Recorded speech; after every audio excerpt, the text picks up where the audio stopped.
Hello बच्चों, चलिए प्रश्न पढ़ते हैं। एक ही पदार्थ के चार तारों पर जिनकी विमाएं नीचे दी गई है, समान भार लटकाया जाता है। इनमें किस तार की लंबाई में सबसे अधिक वृद्धि होगी? चार विकल्प दिए गए हैं बच्चों, बताना है कौन सा विकल्प सही है। तो आइए बच्चों, प्रश्न के लिए मुख्य उदाहरण की चर्चा करते हैं। मुख्य उदाहरण, तो देखिए बच्चों, इस स्थिति की बात की जाए तो जब किसी तार को लटकाया जाता है बच्चों, यहाँ से बच्चे एक तार लटकाते हैं कुछ इस तरीके से, और बच्चों इस पर जब बल लगाया जाता है तो इस तार में बच्चों विकृति उत्पन्न होगी। ये कुछ लंबाई तक बच्चों ही खींचेगा। मान लीजिए बच्चों इसकी लंबाई एल है और इसकी लंबाई में वृद्धि होती है बच्चों, ये वृद्धि होती है बच्चों डेल्टा एल की। तो बच्चों यहाँ से गामा बराबर दिया जाता है बच्चों प्रतिबल बटे विकृति। यज्ञ प्रत्यास्थता गुणांक बच्चों गामा बराबर प्रतिबल बटे विकृति, तो प्रतिबल होता है बच्चों एफ बटा ए बटा डेल्टा एल बटा एल। तो बच्चों यहाँ से गामा बराबर होगा एफ एल बटे ए डेल्टा एल। तो आइए बच्चों इस मुख्य उदाहरण के आधार पर प्रश्न को हल करते हैं। देखिए बच्चों, बोला गया है कि एक ही पदार्थ, इसका मतलब बच्चों गामा जो हो गया वो समान हो गया यानी प्रत्यास्थता गुणांक का। चारों तार पर विमाएं नीचे दी गई है, समान भार लटकाया गया है बच्चों, बल का मान भी क्या हो गया, समान हो गया।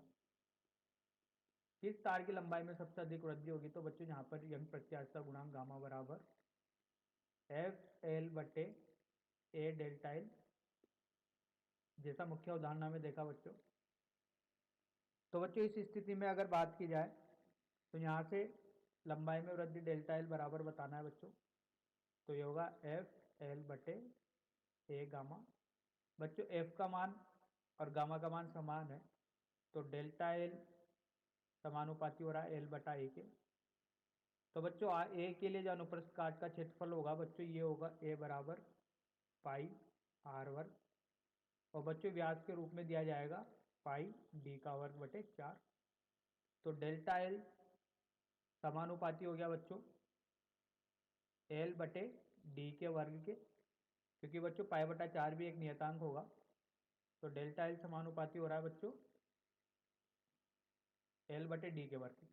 तो बच्चों जिसके लिए एल बटे डी वर्ग का मान ज्यादा होगा उसके लिए लंबाई में वृद्धि सबसे अधिक होगी। तो बच्चों यहां से विकल्प के द्वारा चयन करते तो बच्चों ये होगा 100 बटे 1, तो ये कितना निकल के आया बच्चों, 100 निकल के आया। दूसरी स्थिति में बात की जाए तो दूसरी स्थिति में बच्चों 200।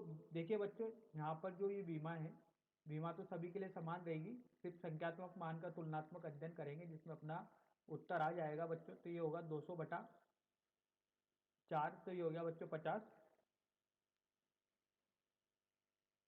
300 बटा 9, तो ये होगा बच्चों 33.33।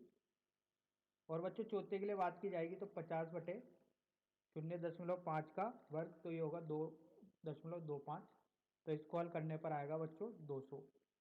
तो सबसे अधिक बच्चों लंबाई में वृद्धि हो रही है, उसके लिए बताया था कि एल बटे डी का वर्ग जिसके लिए ज्यादा होगा, तो एल बटे डी का वर्ग बच्चों चौथे के लिए सबसे ज्यादा हो रहा है, जिसकी लंबाई 50 सेंटीमीटर और व्यास 0.5 mm है। तो बच्चों यही सही विकल्प होगा। आशा करता हूँ आपको यह समझ में आया होगा। धन्यवाद।